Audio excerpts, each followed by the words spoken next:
بسم اللہ الرحمن الرحیم۔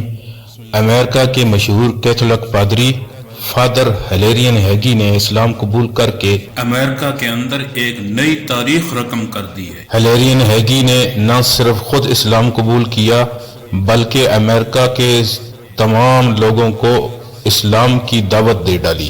انہوں نے کہا کہ اسلام قبول کر کے مجھے ایسے محسوس ہو رہا ہے کہ میں پرانے گھر میں واپس آ گیا ہوں۔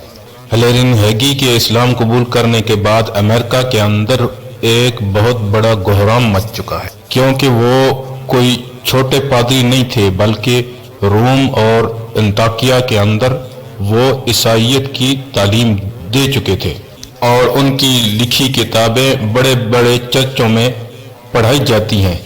ہلیرین ہیگی کی پیدائش